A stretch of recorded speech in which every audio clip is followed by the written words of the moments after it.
Hello everyone and welcome to a new tutorial with Decode. Today I want to show you the quickest and fastest way to have clustering techniques in your browser using K-Means, UMAP. I also have dbScan, and it's literally dropping one op into the patch. So first, why do we need this kind of techniques? When you have a point cloud, before actually having the coordinates of the point, sometimes the points are represented by features that you have on the dataset. For instance, here I have a Spotify playlist, and this is my data. For each of the track, I have some kind of values like this, which are given by the Spotify API. And we covered that in the previous video. So if you haven't watched it and you are interested in the Spotify and how to create your own Spotify dataset, please watch the previous video. But here we have this kind, for each track, we have this numbers.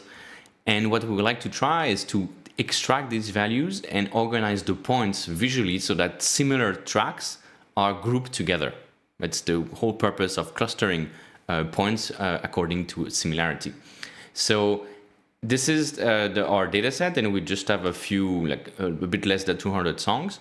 And we would like to extract some of these values and have the algorithm cluster into the or 3D, the points that you see here. And because it's cable and it's an interactive environment, I also implemented the previewer, which means that if I hover a point,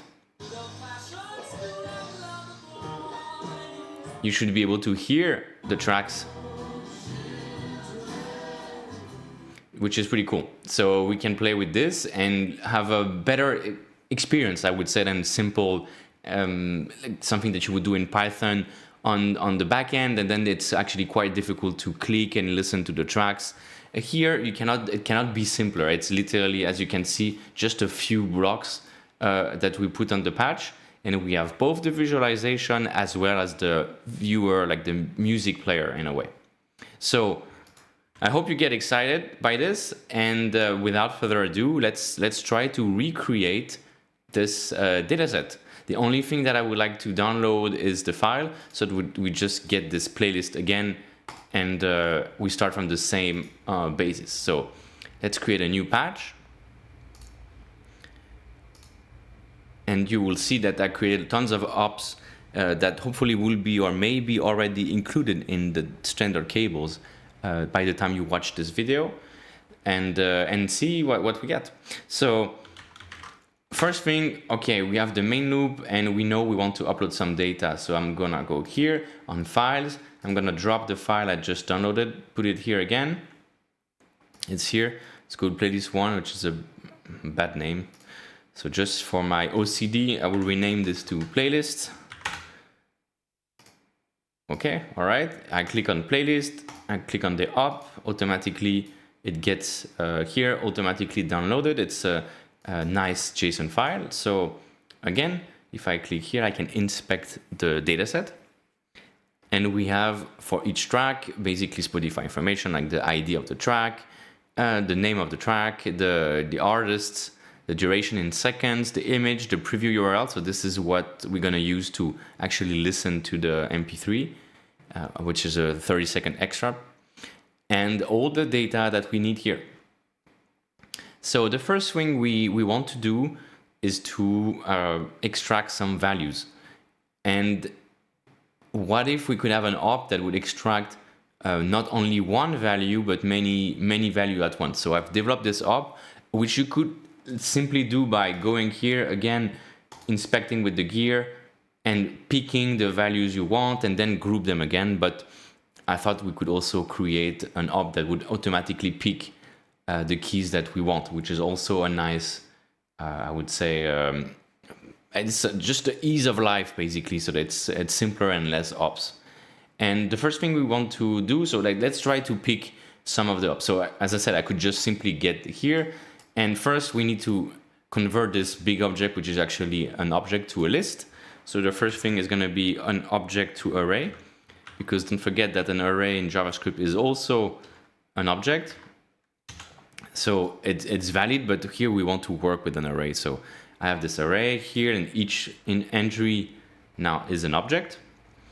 And here I could get simply, once again, click on the gear and pick the densibility. And now I will have one value, but what I don't want, I want to cluster the things. So I need to basically get all the values from all my data set and pass this to my ops down the road. Okay, so if you join our Discord, you should have access to the decode open namespace. And here, as you see, we already have many different ops that are there, specifically to for all the videos that we put out, and the one, or even more, something that we use that we want to share with the community here. And so that's the op I was talking about: extract object values. And I think it also may be in the, if you go on dev of cables, I mean, that time this video should also be maybe in the next release. So what we need now is to get the array of objects. So that's okay. And we need to type the key that we want. So let's say dense ability. And here, so the cool thing about this op is it stays in the same structure. So if you want to keep it as individual, basically arrays that are extracted from this big object, right? So I took this key, but I only took the value because this is what I'm gonna need to cluster, right? When you want to do clustering in any programming language, Python, JavaScript, whatever language, you basically pass a floating point array, and where each value or each column of this array, depending on how you see it, so here it would be each row, but if we turn it around, each column is one dimension. And you also need to normalize the values so that they have a range that is a bit of the same for everything. So here, if we want to use the tempo, which is measured in a beat per minute, and it's way too big because you see that all the other all the other data points and features are between 0 and 1, but the tempo is usually between 60, 70 to 130, 140. So we will need to renormalize this value between 0 and 1 so that it matches with the rest of the features that we extract. So I'm here, and just to show you, right? I have densibility, and I can just space and say, I want the valence, which is how happy or sad a song is. And you see, okay, I've extracted 2 keys now, and I can see it like this. I can also flatten the output if I really want to have a flat array, or here all the values are put as an array 2, 3, 4, 5, depending on the stride that we extract the number of keys. But for this particular use case, we would need to keep it as an array of arrays. This is how the op works. So I can uncheck the flatten output and just type the keys that I want. So I go here, I would like to have I would like the energy, I would like the speechiness, acousticness, and if I don't want to type this too much, I'm gonna show you another trick. I go here, I'm gonna simply get array get object. I'm gonna get the first object. Now I'm gonna get the keys, object keys. So here I will get all the keys that I like, and then I'm gonna just simply get this, copy, make a string editor, paste the keys, and remove the key because the key is between 1 and 12. It's basically, is it A, B, C, D, A sharp, B sharp, or like C, C, D sharp, and and so it's not really a value that is a floating point between 0 and 1. So we need to find a way to convert this. And we could also divide by 12 and have a value, but I'm not sure it's exactly the same as a type of value to cluster, but we could also try to play with this maybe later on. The mode is whether it's major or minor. So it's, once again, I will also remove this. I'm trying to just, as an example, keep floating point values. And you notice that I still have the quotes, but the op is made so that it doesn't really matter. With the quote, it should be smart enough to parse it. So let's try. And see, I get my values. Pretty good. But before you see that the loudness, which is a measure of how loud the sound is not very good. It's always -0 being the maximum value. So we also need to renormalize this. So maybe before we extract the value, it should be smarter to normalize it before. So there's two things we want to normalize. We want to normalize, as I said before, the tempo, and maybe now also the loudness, right? So how can we do this also very quickly with just a few ops? So we need to extract this value. Let's say we start with loudness. For all of the objects here, we need to pick this as an array. Then we need to renormalize it and then to re-inject it back in this format so that we can do what we just did before, but extracting the keys. So to extract just this key, this is very simple. If I go here, I click on the gear, I say loudness, I click here as array. So this is given by cables, and now I will have all the loudness values. Now what I want to do is to, as I said, I want to normalize it. So how do we normalize it? We go map range array. And I'm saying, okay, but to normalize, I need to know the min and max value. So if I drag this array, I have something called, I think it's min max, array min max. So it will tell me, okay, this is the minimum value, this is the maximum value, the opposite, sorry, minimum and maximum. So this is the old max.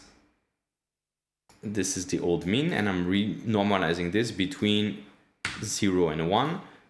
And now all the values here are between 0 and 1, with 0 being the minimum, so the low, the softest song, I would say, and here the loudest one.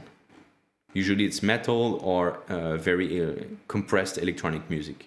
So I try to, this is one of the playlists. It's not really a playlist, it's a mix of different tracks that I listen to. So there's a bit of everything to really show the clustering differences. If you only do in one subgenre, it could be a bit more difficult to see. So this is why I took this example. So now we have the min and max, we have remapped the array, all good. Now what we need to do is to basically set these values back to their original places, right? To replace in a way the loudness that we had in our dataset by this new normalized value. And there was no op for this, so I made one, and I think it's called array set object values. Array of object, so this is it. The data per object, this is it. And now we need to type, so I'm gonna disconnect so I can type and not override and make 100 keys. And what we need is the loudness, and now when I connect it, it should be okay. And now if I inspect, notice that our loudness is now renormalized between 0 and 1. So it's pretty good. We can do exactly the same thing for the tempo, and then we are ready to cluster. It's that simple. So I'm gonna simply do exactly the same thing. Click here, get the tempo as an array. Get it there, doesn't matter because I'm basically setting it back after, so I'm going this in order, and I can copy paste the ops, it's exactly the same thing. Get the min and max, and now map range the array that we've just extracted. No, sorry, I cannot do this, right? I need to still get my chain for the rest. Copy this, map range the array, now I get the same thing, but this time for the tempo. And now I can set this again. Now here, first typing the key, otherwise I will make a key for tempo, tempo. So I type first tempo, I connect it here. And now the tempo is also normalized.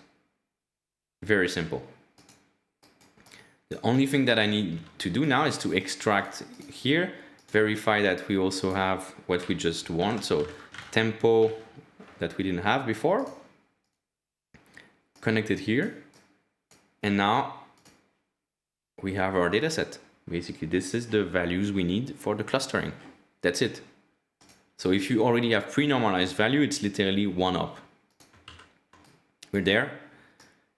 Now the only thing we need to do, we can use this UMAP, right? So I'm assuming you're familiar with UMAP, which is a clustering technique, uniform manifold approximation and projection. basically you get this entry, an array of floats, which is exactly what we have. You decide how many dimensions, or whether it's in 2 or 3D.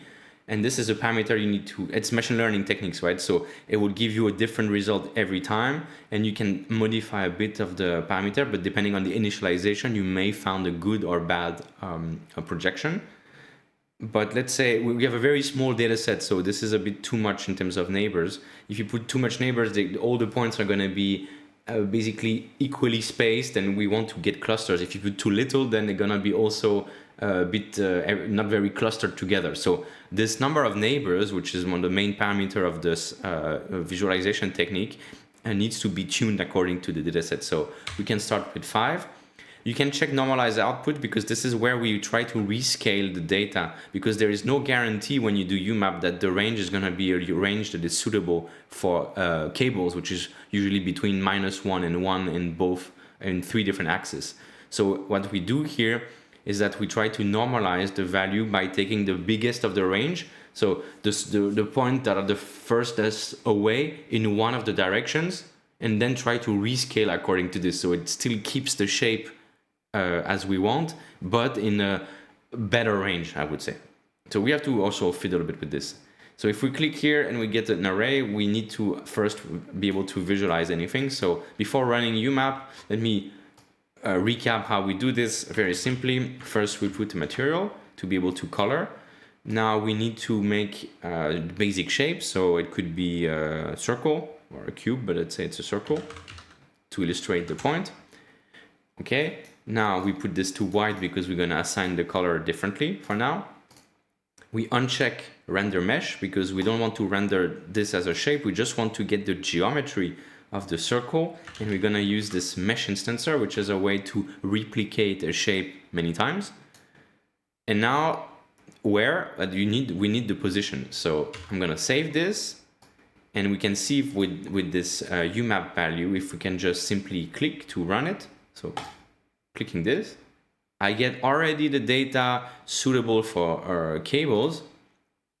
So I should be able to just drag and drop it. And it kind of works, but the circles are too big. So let me try to reduce the radius, and maybe add a camera. And so the camera changed a bit, by the way. So if you're a bit lost and you say, oh, I don't see my points, just play with this initial radius a bit, right? And make sure that it's, you're not too close. So let's say here, we save, and voila, we have it already. It's finished. We have clustered our points. And this is not a simple op. It's actually calling a library that is called piling.js that I wrapped into another library where I have all these techniques. And it's using a JavaScript worker, meaning that this is not blocking the UI. It's executed this algorithm, which is quite heavy and slow to run, in another thread. So it's not blocking the interface while you also are doing the clustering. So it's a smart op. It's simple here, but it calls this library that I've wrapped basically into this thing called cluster. And yeah, so that's fast and just one up, which is the goal here. Okay, so that's it. Now, if we want to go a bit further here, we can simply color the points. So how do we color them? The thing is, we don't have in the Spotify dataset, unfortunately, we don't get the different genres, right? Is it rock? Is it pop? Because this would have been actually the perfect way to try to visualize. But at the same time, if you look at the album genre, it's usually for the whole album. It's not for one particular track. And it's also sometimes set for an artist. But if you have, for instance, the Metallica version here, but played by like an orchestra, and it's closer to classical music than metal. So it's not really, it would not be a good denomination. It would not be a good categorization. So that's why we use this kind of clustering, and we want the data to speak for itself here, like so what we extracted, which is how danceable it is, how acoustic the sound is, how, does it sound the same in a way, and try to group the points according to that. And it's much better. And you see, we have some different clusters here. So how could we color this? Well, what I did, so first you could assign random colors, right? because each point is a different track, and this gives you the cluster. But as I showed you in the beginning, I also implemented K-Means, which is a different clustering technique. And so we can also try this. K-Means. We have actually, this is a 2D and more version. I have a special K-Means version for 1D array, which is not very useful in this case here because we have 8 or 9 dimensions here, right? So the difference with K-Means, with UMAP, we have this number of neighbors that specify. So let me just demonstrate, right? If I put 2 neighbors, as I said, there's not enough. So all the points are a bit weird. If I put too much, 20, they are evenly distributed anyway. We don't really see too much of a cluster. So this is, we have to play with this. Maybe 3 is the optimal one, but then they're all on top of each other. So what you can do is also put a bit of minimum distance. So it tries to push them apart, even though they are clustered. There's also this kind of padding, which is some kind of an internal value that also try to push them apart. You can play with, you can really try to play with this hyperparameters to try to find a clustering that you like. And if you really like it, you don't want to run this again, right? You want to save the position and just load this directly, because if you run it again, first it's slower, and then you have a chance of losing your perfect embedding in a way, right? So don't forget, if you want to keep this, then you just need to save the position. So you could save this as a JSON file and reload it again. You could freeze the array, which is another technique. I'm not sure if you know it. So it's called freeze array, right? So if I go here and I click, technically this should work, yeah. And now if I save the patch, the array is saved here, right? I don't need to run UMAP again. So it's one technique. So if I go back to my K-Means, it's exactly the same input. So it's not a big issue. Let's just make a trigger button here so that it's easier to play with. But the issue with K-Means is that you need to define how many clusters you want. So in a way, but if you don't know how many clusters you need, then it's also a hyperparameter. You have to try and see what works. So let's try. I'm gonna just drag this, and it's a bit different. K-Means is actually not gonna give you the position. The position is fixed, but it's gonna give you. So let me run this to show you. What it's gonna give me here. So let's say 8 clusters.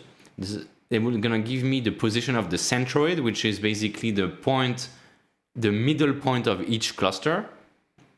So this is the dimensions of the middle point, and it will give me the label, so which basically the class for each of the points, whether you are in cluster 0, 1, 2, 3, on the 0 to 7 basically. And so by just using this, we can color the points in a way, because we know where, we can use that as a way to color and see if it matches with UMAP, which it sometimes does actually. So let's try to do this. I have my K-Means and I have my labels, but this is an array of integers, and I would like to convert this to a color because I want to color this. And we remember that for a mesh sensor, a color should be an array 4, which is for each point R, G, B, and A value. So how do you convert this just array of indices to a color? Fortunately, there is an op for that, right? So if you go back from our previous tutorial, we have an op called generate palette. So first, we would like to generate colors. How many? Well, it's basically the number of clusters. So I'm gonna do this, clusters, connect this to the generate palette. We can generate one from one other preset. Let's say fancy light, doesn't matter. This is another op that we talked about, right? And this will give me just 8 colors as HTML strings, color strings. But now we have an op that is color string to array. So it really takes this input and it can actually tell you, oh, I want an array 4, right? So now I will get my 8 colors, and I also I can visualize technically the texture if you show here. Yeah, and you have to play a bit with this. Voila, here.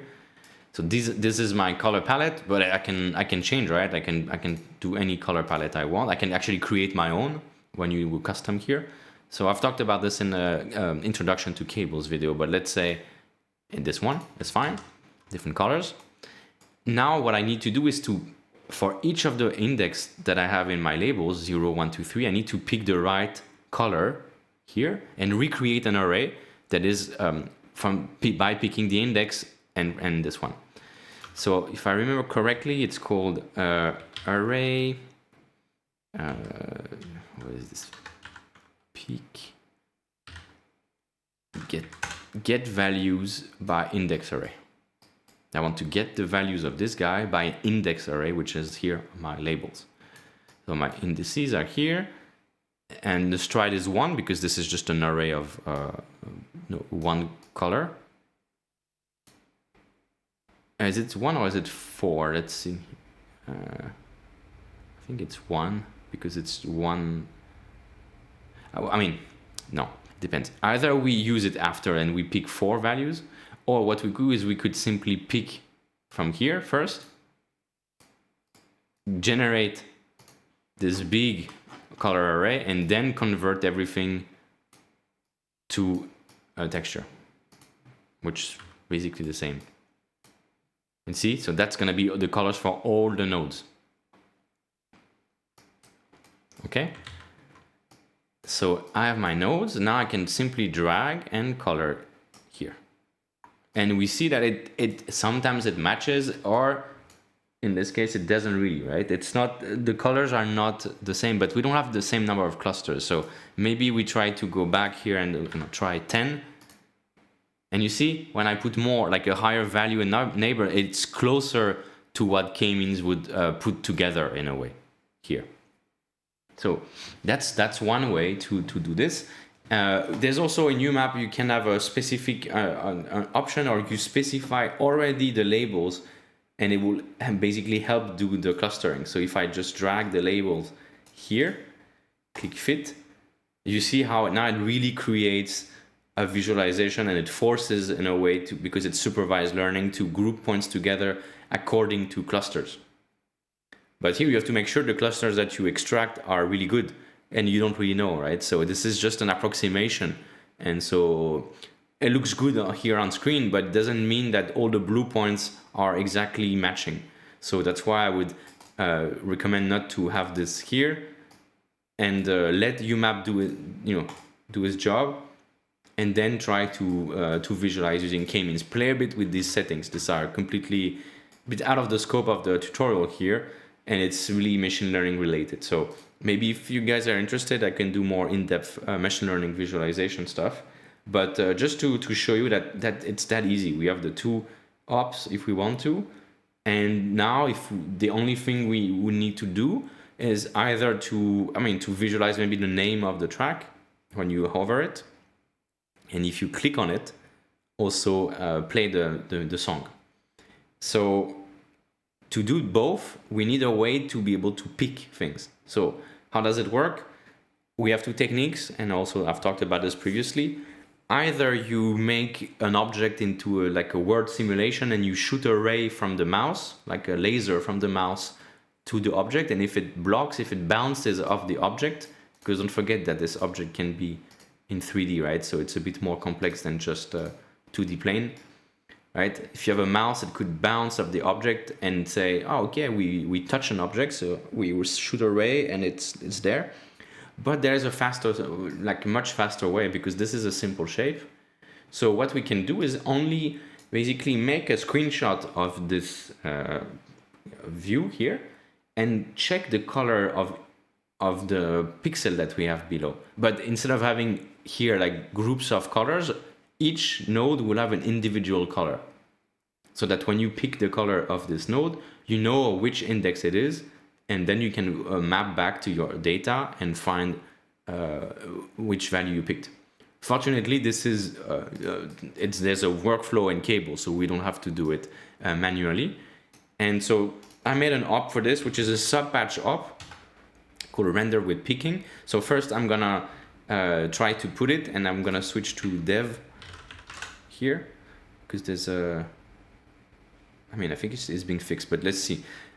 So here, this is my, I need to trigger it, right? We don't see anything because I've reloaded. So maybe first we will try to automatically, when we load the data, we have this trigger once.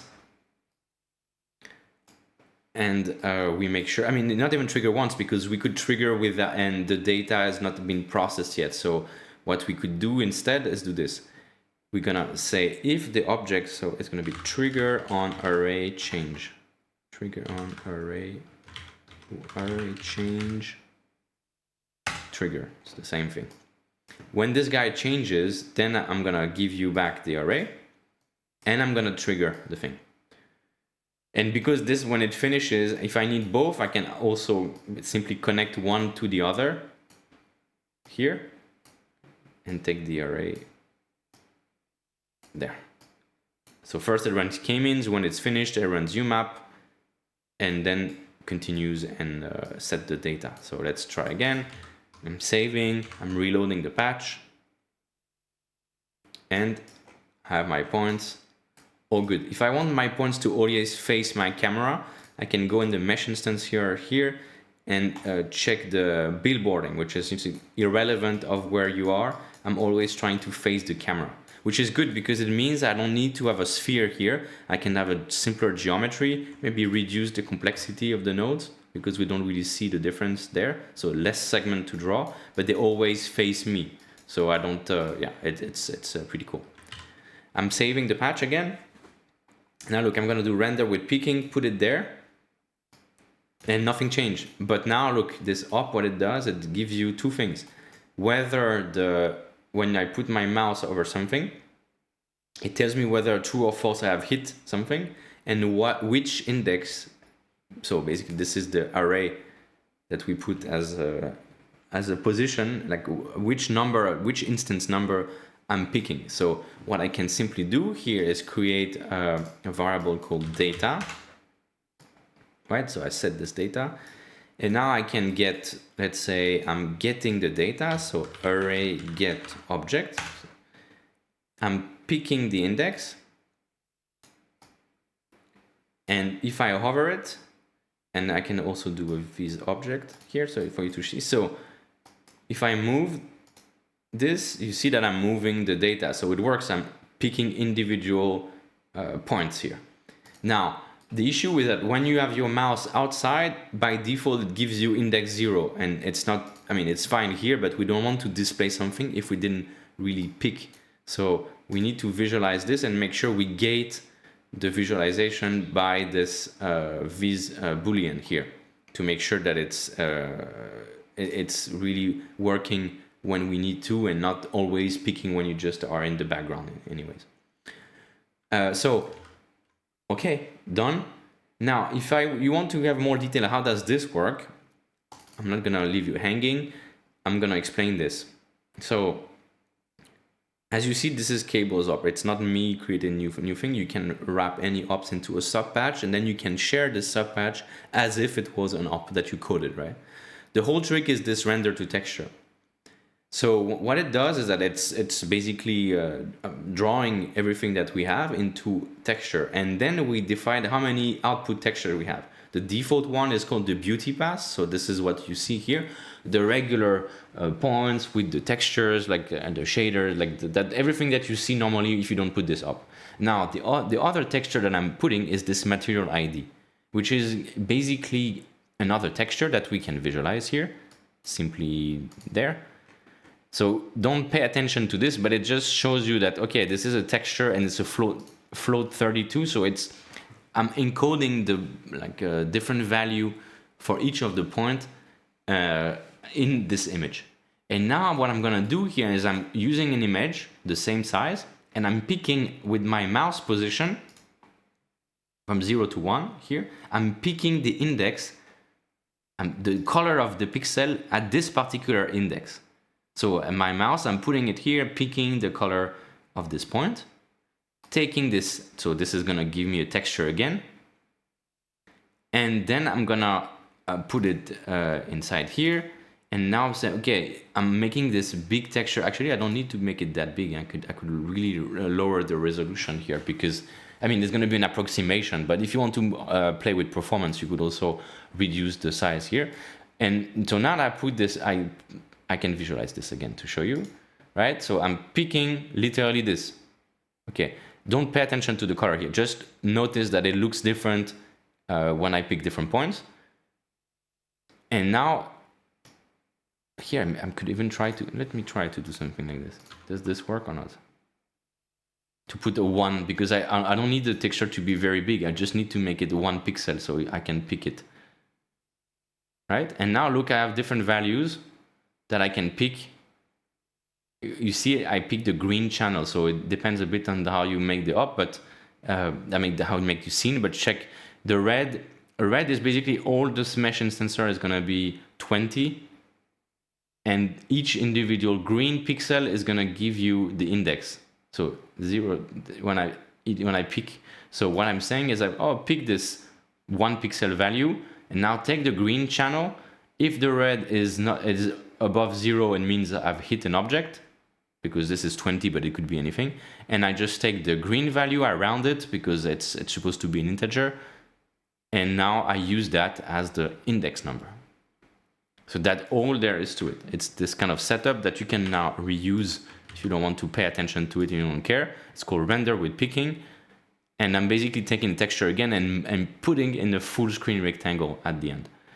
And now I can pick the values and I have, and I can pick from my data again. That's all there is to it. Now, if you want to go a bit beyond and try to play the track, let's try this.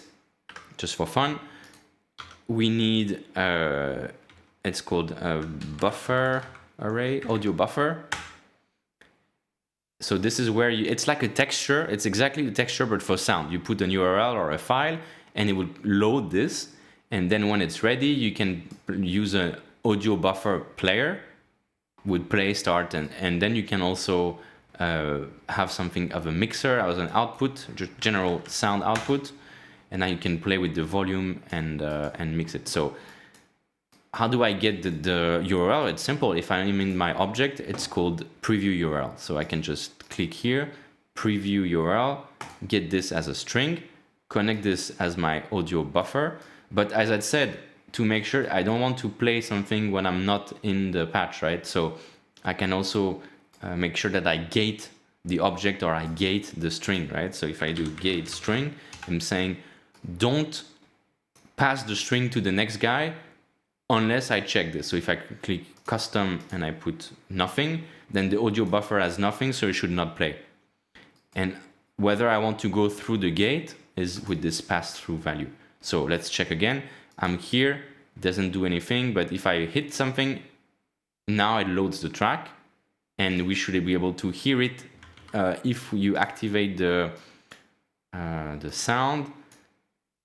And you need also to make sure that you can play the patch. So let me try to save this. Let me also connect start. And let's try again.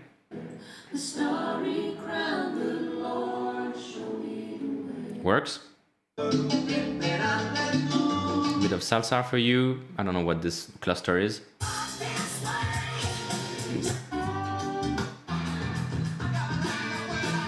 Yeah, a bit of rock, but there should be metal not that far.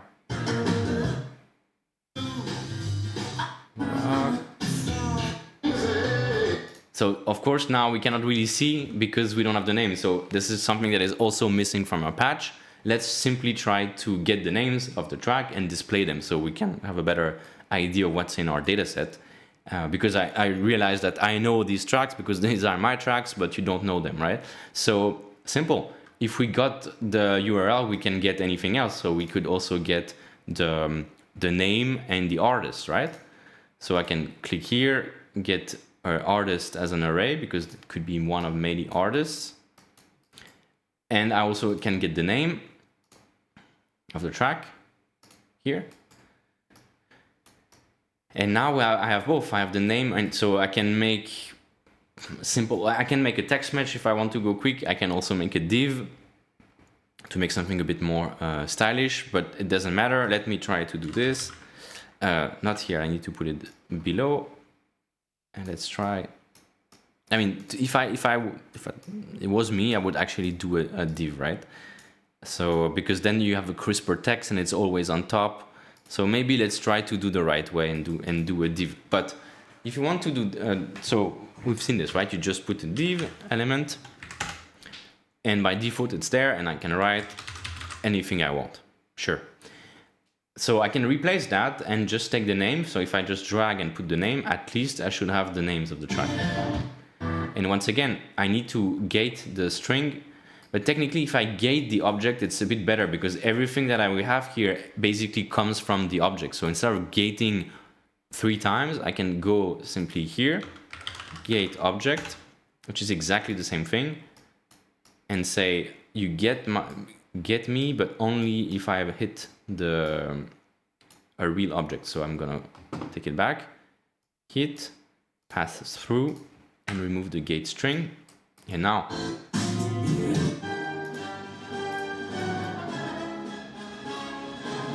this is weird.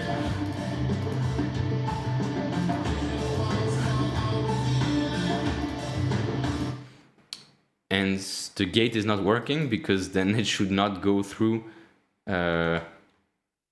Wait. Because I'm also getting, it's a bit, if you get nothing, then it still gets the old value, I think. Yeah. So what I said is actually a bit wrong here. I mean, yeah, because if the object is null, but somehow I still have the memory of the old one, which is not what we want. So maybe we still need to do the gate string because we want to, yeah, it's weird. It's okay. Let's try again. Pass through to replace by 0 basically, and then at least it will stop. But yeah, and do this here again, and to make sure so that it's custom. So when false, we should have nothing. So here it goes away. Okay. Yeah, we can play. If you don't want to like go here, we can also make a sidebar and just have a play button or at least a mute button. So maybe a toggle to say mute or not. Up here and connect this to the mute, right? So mute is on, mute is not on. So here, music or not music, right? So here, that's I think that's it. It's a simple way. If of course you can stylize the elements by doing all the HTML thing that you know how to do with other videos, but I think that's all there is to it. So we spend a lot of time doing this picking, but the clustering part is literally one up. I really hope that you're gonna use this for your future projects. I know I will, because now I have, in a way, a basis that I can use to play with the data. So it's still data driven, but now because I have points in this cables realm, I can start to play with them in 3D, have some forces, particles, but still keep them in a way clustered, or at least see the initial position of my data with something that is actually meaningful, because here the points are clustered because they sound similar in a way. So yeah, I hope you like this video, and don't hesitate to like and comment. I know I don't do it a lot, right? But it really helps if you guys want to join the Discord and basically encourage me to shoot more videos if you find this helpful, of course. I'll be happy to get your comments, and otherwise have some cool discussions on Discord. I'll see you in the next one.